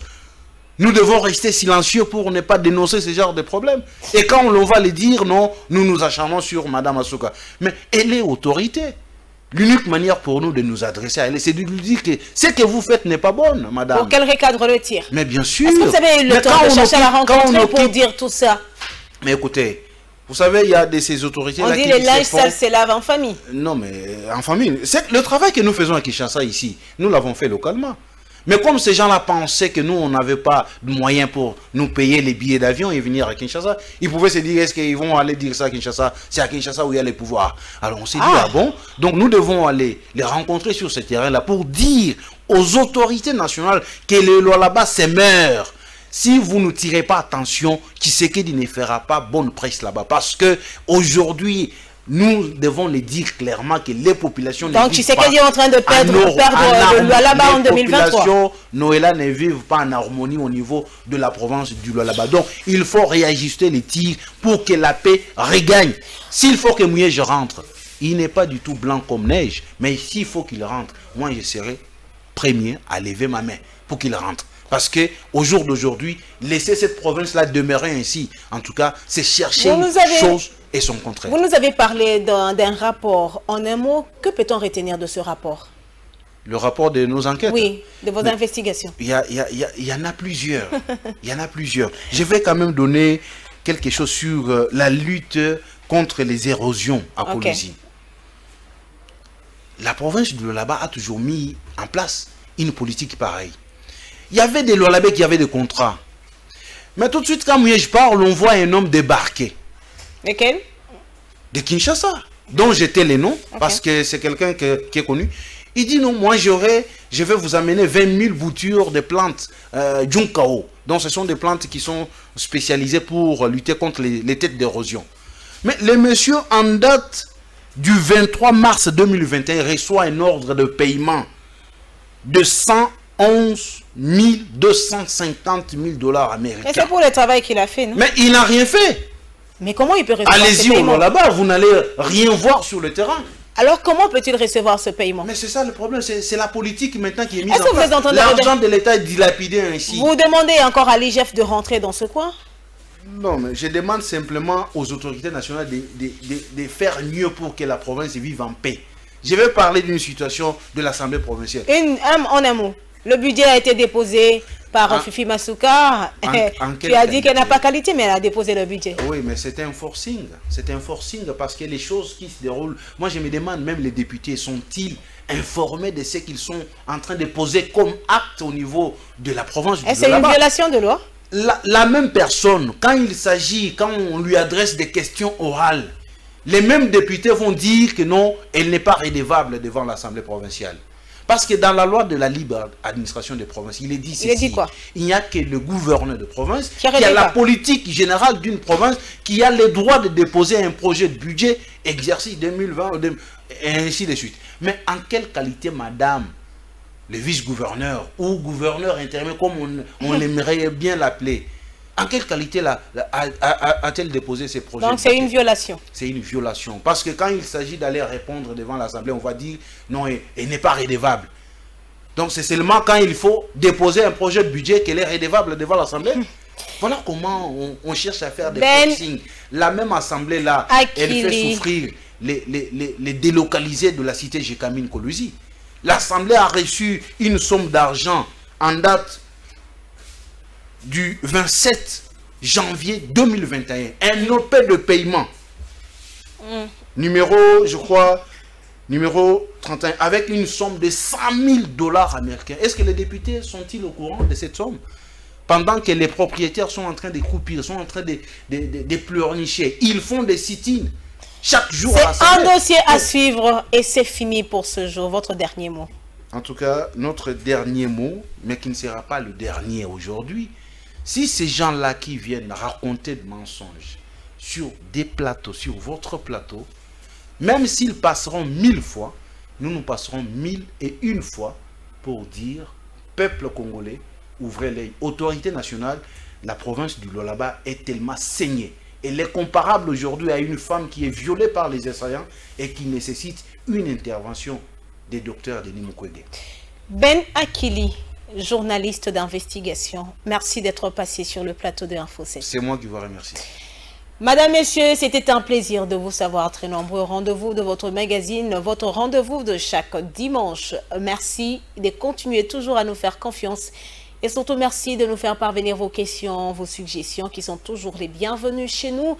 Merci à toute l'équipe technique, Frédéric Kipimo, Guilou Koki. Merci à vous tous d'être fidèles à Congo Web Télévision. Info 7, un magazine de Congo Web Télévision. Info 7, votre magazine. Info 7, notre magazine. Merci de rester fidèles. Au revoir et à la prochaine.